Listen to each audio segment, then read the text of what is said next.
I'm Amy Cherry. This local news is a service of Flagler County's Toyota dealer, Beaver Toyota, here to wow ya. This week on Free for All Friday on WNZF, David Ayers sat down with new Flagler County Administrator Jerry Cameron and asked him a pointed question about new County Commissioner Joe Mullins. I've never seen a commissioner here with as much energy and get out there and stir stuff up. Does he get on your nerves? No, he's riding off in a lot of different directions at once, but his energy is definitely there, and it is interesting to watch him go through the process of learning how difficult it is to do things in government compared to the private sector, which he's been very successful in. Joe Mullins was listening on his way back from Tallahassee and called into the show to react. I'm learning a lot of the differences between the private and the public sector and how they work. And I think the biggest thing is they really work similar. You just got to have a little more patience. I'm used to revealing a problem and then attacking it immediately, whereas here you reveal it, you kind of sit there and try to figure it out, then you've got to figure the funding out, and then you address it. Mullins, who is 3 months into his term, says commissioners have several important issues and conflicts that they've inherited that need to be resolved. I'm used to just saying, okay, let's write a big check and get this thing done. This is a very unique situation. The Sheriff's Ops Center, the homeless situation, the Plantation Bay water. Guys, these are things that for 10 years have been neglected, have been not looked at, and some really bad decisions were made by prior leadership that I'd still to this day like to get some answers from them on why they ignored some of these very serious signs. Mullins also spoke highly of Cameron's abilities, saying he's confident he'll aid in solving the problems. This portion of Flagler's Morning News brought to you by the Daytona Beach International Airport, Sunwing Airlines nonstop to Toronto, and starting in May, nonstop flights to New York City via American Airlines.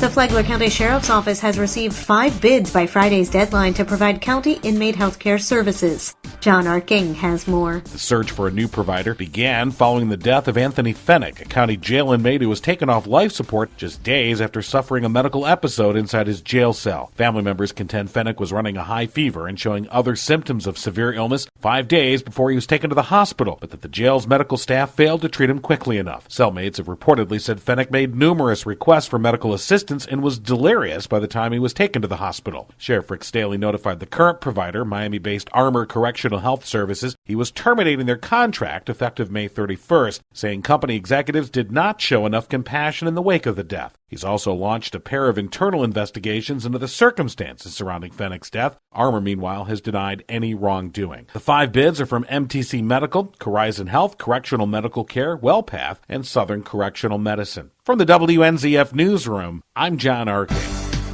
Palm Coast is getting some new housing.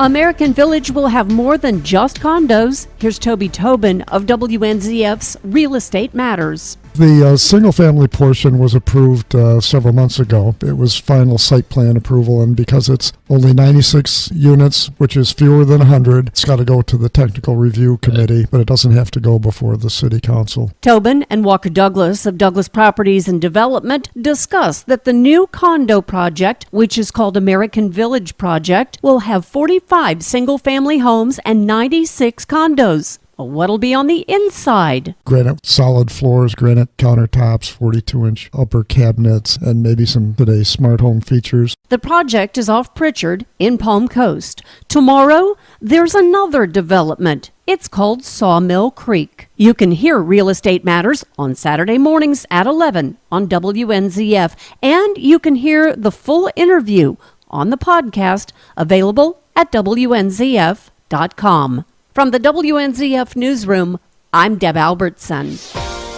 Spring is here, and so is construction season. Tony Magoo has the details. Several local road improvement projects are starting today, and the first is County Road 2006 from Dead Lake to County Road 305. Widening and resurfacing will start today, so expect intermittent lane closures. Cross streets through the area will get new drainage piping and new guardrails at the existing culverts. There will also be sections of Rickenbacker Drive and Palm Coast closed between Riviera Drive and Royal Palms Parkway for upgrades as well. The work zone will start near the intersection of Rickenbacker and Royal Palms on Monday, then move over to Riviera. The closures will run from today to Wednesday from 9 a.m. to 2 p.m. on those days. Traffic will be rerouted with detours in place. Rickenbacker Rickenbacker will also get concrete power poles installed by Florida Power and Light. For Flagler's Morning News, I'm Tony Magoo. And now you're up to date on Flagler's Morning News. I'm Amy Cherry.